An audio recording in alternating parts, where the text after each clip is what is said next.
আপনার মোবাইলও আননোন নম্বরে ফোন আয়নি, হোয়াটসঅ্যাপও হোক আর নর্মাল কল হোক, আননোন নম্বরে যদি ফোন আয় তাহলে যদি আপনারা এরকম টর্চার করিয়া থাকে, আননোন নম্বরে ফোন করিয়া আলি আপনারা টর্চার করে, তাহলে আপনি কিতা করবা, মোবাইলে এমন একটা সেটিং আছে, এই সেটিংটা যদি আপনি অন করে রাখেন তাহলে আননোন নম্বরে যদি ফোন আয় তাহলে অটোমেটিক ব্লক লিস্টও ঢুকে যাব।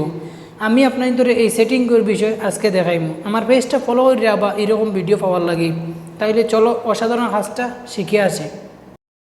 আপনি আপনার মোবাইলের হোয়াটসঅ্যাপও যাইবা, হোয়াটসঅ্যাপও গিয়ে আপনি সেটার উপরে দেখতে পারটা 3 ডট আছে, এই 3 ডটও ক্লিক করবা। আপনি 3 ডটও ক্লিক করিয়া আপনি এখানে দেখতে পারটা সেটিং আছে, সেটিংও যাইবা। আপনি সেটিংও গিয়ে আপনি ওখানে দেখতে পারটা প্রাইভেসি আছে, প্রাইভেসি যাইবা। আপনি প্রাইভেসিত গিয়ে আপনি ওখানে দেখতে পারটা কলস আছে, নিচের দিকে একটু স্ক্রল করিয়া দেখতে পারবা কলস আছে, এই কলসও যাইবা। আপনি কলসে যাওয়ার পরে আপনি যারার উপরে দেখতে পারটা সাইলেন্স আননোন কলার্স, আপনি ওটা অন করে দিবা। আপনি যদি এটা অন করে দেন তাইলে হোয়াটসঅ্যাপে আননোন নম্বরে যদি কল হয় তাইলে ব্লক লিস্টে ইয়ে ঢুকে যাব।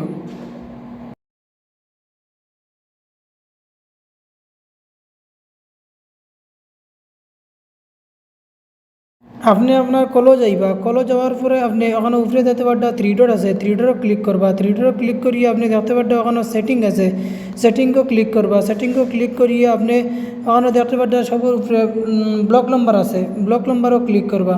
ব্লক নম্বরও ক্লিক করিয়ে আপনি দেখতে পারটা সবার উপরে আছে ব্লক ব্লক কলস ফ্রম আননোন নম্বরস, আপনি ও সেটিংটা আপনি অন করে দিবা। যদি অন করে দিন তাহলে আননোন নম্বরে কল আইটি না ডিরেক্ট ব্লক লিস্টও ইয়া নম্বর ঢুকে যাব।